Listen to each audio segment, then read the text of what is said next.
오늘 말씀을 보시면 예수님께서 제자들을 보내시는데 무조건 잘 될 거라고 하는 그런 뇌피셜로 선교에 대한 환상을 심어주시는 것이 아니라 복음을 전할 때 어떤 어려움을 맞게 될 것인지를 그 냉혹한 현실을 아주 적나라하게 말씀하시는 것을 듣게 됩니다. 여러분 17절 18절의 말씀을 한번 보십시오. 사람들을 삼가라.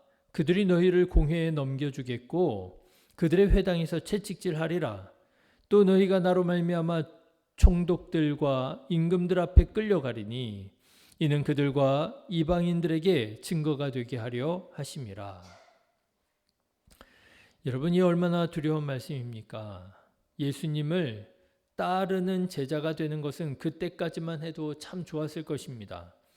예수님께서 하나님의 말씀을 가르치실 때면 그렇게 은혜로웠을 것이고요.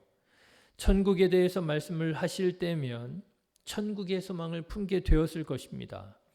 또 사람들의 여러 병과 약한 것들을 고치실 때면 당장이라도 천국이 이루어질 것만 같았을 것입니다. 그런 예수님을 따르는 것이 얼마나 자랑스러웠겠습니까? 그런 예수님의 12 제자가 되었다는 것이 왠지 자기들이 무슨 관직이라도 얻은 것처럼 괜히 어깨에 힘이 들어가고 으쓱하고 그랬을 것입니다. 예수님 곁에 있을 때에는 그랬을 거예요. 그런데 이제 사명을 받아 사명지로 나아가는 것은 완전히 다른 일이더라고 하는 것입니다. 사람들에게 가는 것이거든요. 여러분 사명지가 어떤 곳이겠습니까?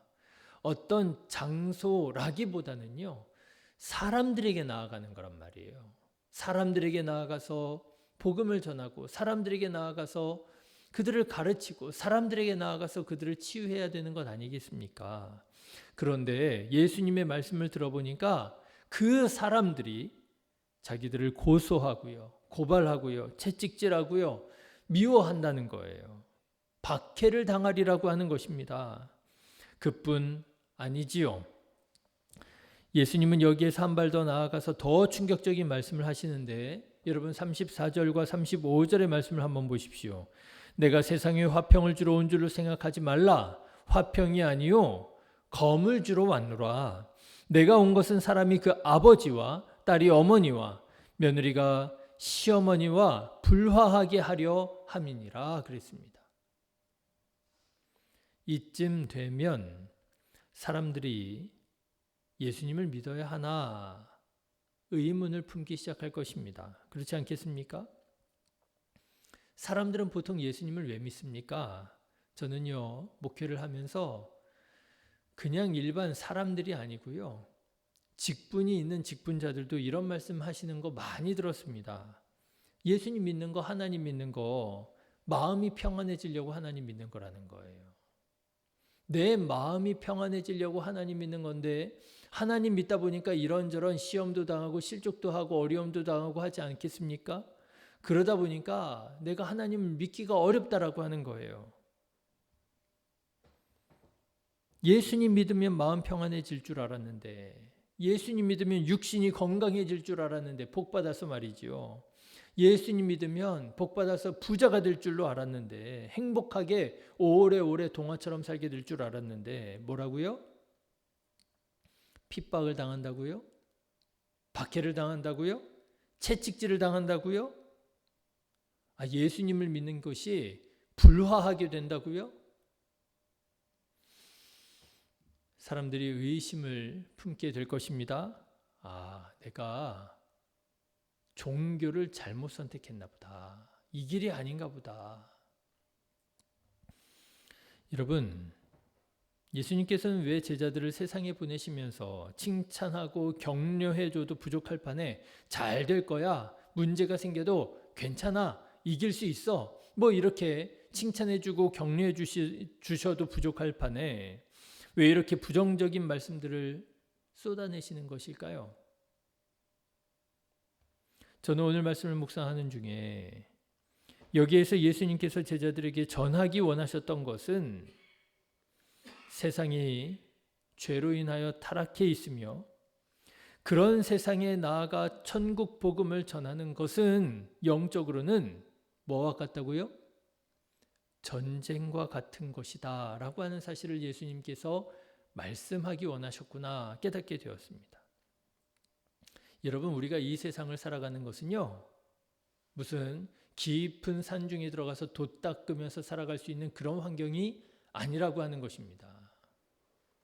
여러분, 우리가 이 세상 속에서 그리스도인으로 살아가는 것은요, 총성 없는 전쟁터에서 살아가고 있는 거예요. 여러분, 요즘에 뉴스를 보시면 얼마나 끔찍합니까? 저는요, 뉴스를 볼 때면 정말 끔찍해요. 왜요? 이스라엘 팔레스타인 전쟁이 일어나는 것을 이렇게 보고 있으면요, 미사일이 날아가서 건물을 파괴하는 것을 보게 됩니다. 포탄이 떨어져가지고 연기가 모락모락 올라가는 걸 보게 됩니다. 여러분, 우크라이나 러시아 전쟁을 영상으로 한번 보십시오. 군인들이 나아가서 총을 쏘고요, 탱크가 파괴가 되는 것을 우리가 영상으로 보지 않습니까? 근데 여러분, 그게 무엇을 의미합니까? 사람이 죽는 것을 의미하잖아요. 그런데요, 사람이 죽는 것을 보면서요, 사람이 죽는 걸 못 느껴요. 그냥 뭐 신기할 뿐이죠. 야, 탱크가 저렇게 지나가는데 탱크도 저렇게 파괴가 되네. 건물이 있는데 건물이 와르르 무너지네. 그걸 전쟁으로 인식을 못해요. 그런데 전쟁이구나 인식할 때가 있습니다. 언제요? 사람들이요, 피를 흘리면서 아우성치고 몸부림치는 그런 장면들을 볼 때면 이게 전쟁이로구나, 그제서야 인식을 하게 되더라고 하는 것 아닙니까? 그런데 여러분, 우리가 살아가고 있는 이 세상 속에서의 삶이 그런 전쟁터 같다라고 하는 거예요. 때때로 인식을 하지 못할 때가 있습니다. 남의 무슨 집에 불난 것처럼, 불구경하는 것처럼 그렇게 보일 수 있습니다. 그런데 아니에요, 여러분. 예수님께서는 말씀하십니다. 이 세상을 살아가는, 죄로 인하여 타락한 사단이 공중권세 잡은 자가 주장하고 유혹하고 시험하는 이 세상을 살아가는 우리 그리스도인들의 삶은 전쟁과 같다라고 하는 거예요. 그래서 예수님께서 말씀하시는 것입니다. 경각심을 가지라고 말씀하시는 거예요. 전쟁터에 있는데 평안한 것처럼 말하는 것, 그 얼마나 위험한 일입니까? 지뢰밭을 가는 사람에게 안전할 거니까 마음껏 가라고 얘기한다면 그 얼마나 위험한 일입니까? 예수님께서 말씀하시는 거예요. 전쟁터와 같은 곳이야. 너희들이 가면 많은 어려움 당할 수 있어. 사랑하는 신의 교회 성도 여러분, 바라고 원하기는 이 세상을 살아가실 때 여러분 경각심을 가지고 깨어서 기도하며 주님의 도우심을 구하며 주님의 인도하심을 따라 살아가시기를 주님의 이름으로 축원합니다. 긴장을 늦추시면 안 되겠더라고요. 긴장을 늦추시니까 세상 것들의 유혹에 넘어가고요, 기도를 쉬게 되고요. 목사님, 제가 좀 기도를 쉬어야 될 것 같습니다. 너무 힘이 들어가지고요, 기도를 쉰다 그러시더라고요. 이게 기도를 쉬시면 이게 안 되는데 말이죠. 자, 그렇다면 여러분, 우리는 이렇게 타락한 세상 가운데에서, 전쟁터와 같은 이 세상 속에서 어떻게 사명을 감당하면서 살아갈 수 있겠습니까? 예수님은 오늘 우리에게 5가지 삶의 방법을 가르쳐 주십니다. 오늘 빠르게 그 5가지 삶의 방법을 한번 나누어 보고자 합니다. 첫 번째로, 예수님께서는 우리에게 비둘기같이 순결하고 뱀처럼 지혜로워야 된다 말씀하십니다. 16절의 말씀을 한번 보십시오. 보라, 내가 너희를 보냄이 양을 이리 가운데로 보냄과 같도다. 그러므로 너희는 뱀같이 지혜롭고 비둘기같이 순결하라. 여러분, 믿음은요, 무식하게 직진만 하는 것이 아닙니다. 세상과 타협하지 말고 순결함을 지켜야 하겠지만 때로는 지혜롭게 돌아갈 줄도 알아야 된다라고 말씀을 하시는 거예요. 여러분, 무조건 세상을 대적하면서 싸우려고만 들지 마십시오. 지혜롭게 돌아갈 줄도 알아야 됩니다. 그래서 오늘 본문에도 보면 예수님께서 제자들에게 이렇게 말씀을 하세요. 23절에 보니까 이 동네에서 너희가 박해를 받거든 어떻게 하라고요? 저 동네로 피하라. 피할 줄도 알아야 된다는 거예요. 여러분, 세상을 대적하여 그냥 싸우려고만 들지 마시고요. 지혜롭게 피할 줄도 아는 저와 여러분 되시기를 주님의 이름으로 축원합니다. 그것이 전쟁터와 같은 이 세상을 살아가는 한 가지 방법이에요. 두 번째로 예수님께서는 성령님을 의지하라고 말씀하십니다. 여러분 19절 20절의 말씀을 한번 보십시오.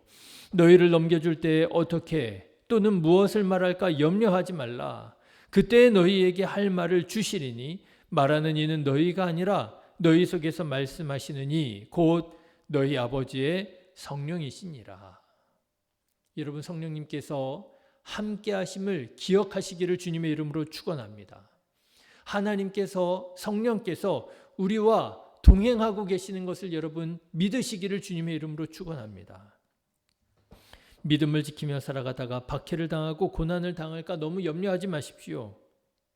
염려하기보다 성령께서 함께 하심을 믿으시고 성령의 능력을 의지하여 오히려 그 고난 중에 성령님의 도우심을 받게 되시기를 주님의 이름으로 축복합니다. 그리스도인에게 고난은 그런 의미예요. 그리스도인에게 있어서 고난은 아예 없어야 될 것이 아니고요. 고난 당할 수 있습니다. 왜 그렇습니까? 우리가 살아가는 세상이 타락한 세상이잖아요. 고난 당할 수 있습니다. 그런데 그리스도인에게 있어서 고난은 아프기만 한 게 아닙니다. 상처만 아닙니다. 그 고난을 통해서 하나님을 경험하게 되는 것이지요. 성령님께서 함께 하심을 믿으시고 성령님의 도우심을 경험하는 저와 여러분 되시기를 주님의 이름으로 축원합니다. 세 번째로 세상이 아니라 하나님을 두려워할 줄 알아야 된다 말씀하십니다. 28절 말씀을 한번 보십시오. 몸은 죽여도 영혼은 능히 죽이지 못하는 자들을 두려워하지 말고 오직 몸과 영혼을 능히 지옥에 멸하실 수 있는 이를 두려워하라. 세상을 살아가다 보면 두려워질 수 있습니다. 사람이 두려워질 수 있습니다. 그렇지 않습니까? 사람이 어떻게 그렇게 악할 수가 있어요? 어제도 그랬던 것 같아요. 몇몇 기사들을 보는데 사람이 무섭더라고요. 남자가 무섭더라고요. 같은 남자인데도 불구하고요. 그런데 남자만 무섭습니까? 어떤 여자는 또 남자보다 더 무섭더라고요. 이렇게 무서운 여자도 있구나 싶습니다. 그런데 여자만 무섭습니까? 애들도 무섭더라고요. 어떻게 이런 애들이 뭘 보고 뭘 배워서 이런 말을 하고 이런 행동을 하는지 애들도 무섭더라고요. 사람이 무서울 수 있습니다. 세상이 무서워질 수 있습니다. 때로는 돈이 무서울 때도 있습니다. 이 돈이라고 하는 게 그렇게 무섭더라고요. 그런데 여러분, 우리가 정말 두려워해야 될 분이 있습니다. 하나님 두려워할 줄 알아야 됩니다. 우리의 몸뿐만 아니라 우리의 영까지도 영원한 지옥불에 던지실 수 있는, 멸하실 수 있는 하나님을 여러분 기억해야 됩니다. 여러분 하나님 만만하게 생각하지 마십시오.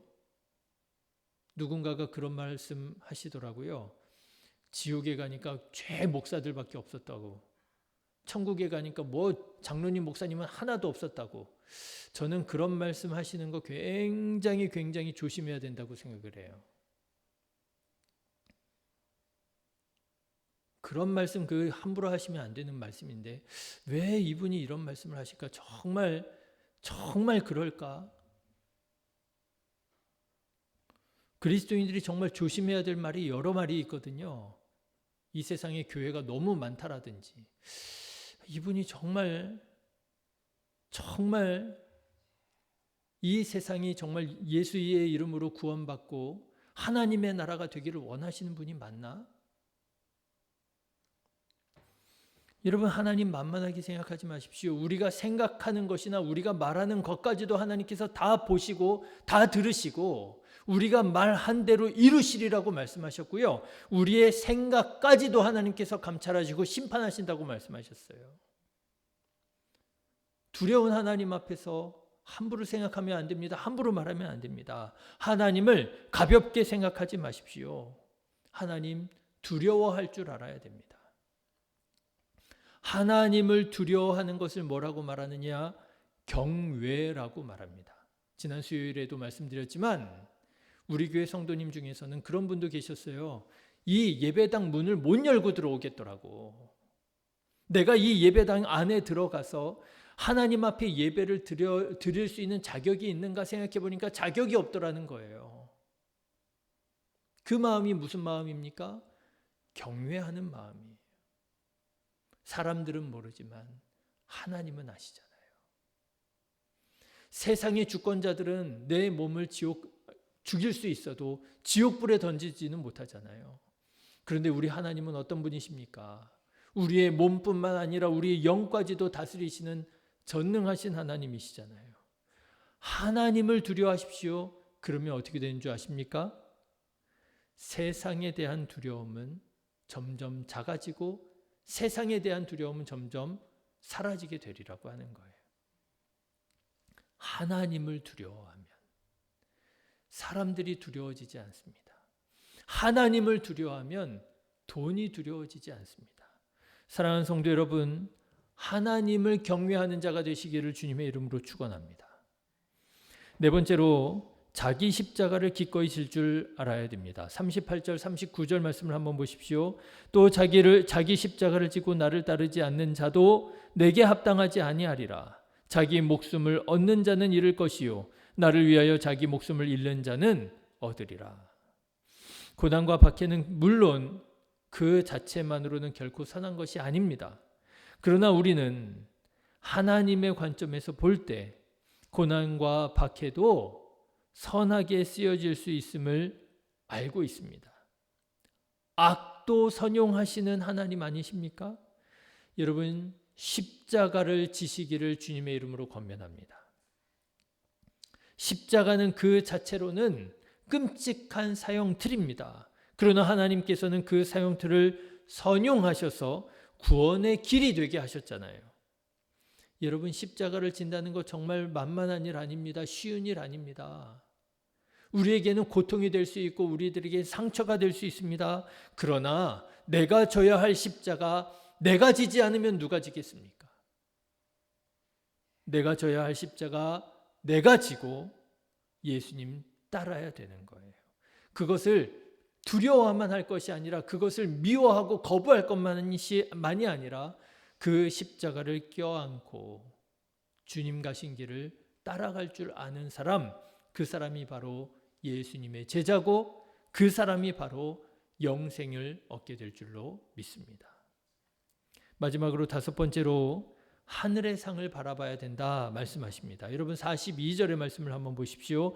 또 누구든지 제자의 이름으로 이 작은 자 중 하나에게 냉수 한 그릇이라도 주는 자는 내가 진실로 너희에게 이르노니 그 사람이 결단코 상을 잃지 아니하리라 하시니라. 선을 행한 사람, 공을 세운 사람이 상을 받는 것은 당연한 일입니다. 논공 행상이 바르게 이루어지지 않는다면 정의로운 사회라고 정의로운 나라라고 할 수 없을 것이에요. 그런데 여러분, 신앙생활에 있어서도 마찬가지입니다. 선을 행한 사람이 하나님의 나라를 얻게 되고 악을 행한 사람이 지옥의 형벌을 받게 되는 것 당연하고 정의로운 일입니다. 그런데 이 일을 싫어하고 거부하는 사람들이 있더라고요.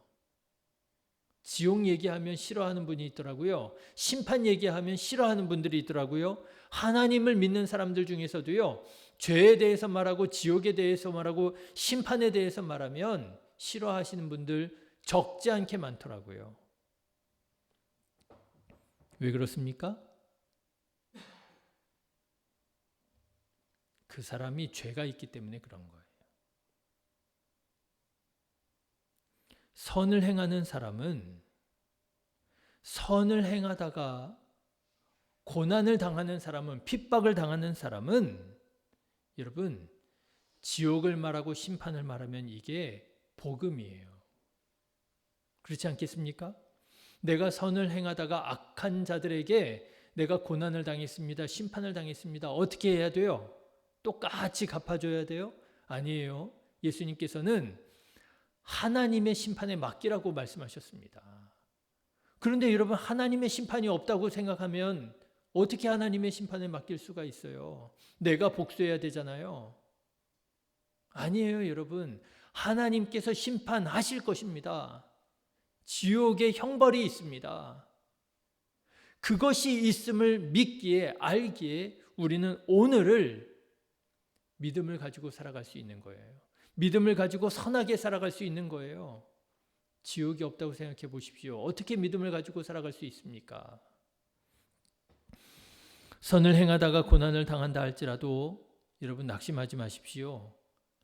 하늘의 상급이 있습니다. 하나님 나라의 상을 받게 될 것을 믿으시기를 주님의 이름으로 축원합니다. 여러분 보십시오. 우리가 살아가는 이 세상은 결코 만만하지도 우호적이지도 않습니다. 이 세상에서 믿음을 지키며 살아가는 것은 영적 전쟁과 같아서 때로 우리는 박해를 당할 수 있습니다. 고난 당할 수 있습니다. 억울한 일 당할 수 있습니다. 그러나 세상을 두려워하지도 말고 염려하지도 마십시오.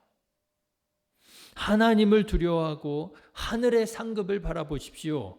예수님으로 인해 당하는 고난이라면 나의 십자가라고 기꺼이 감당하십시오.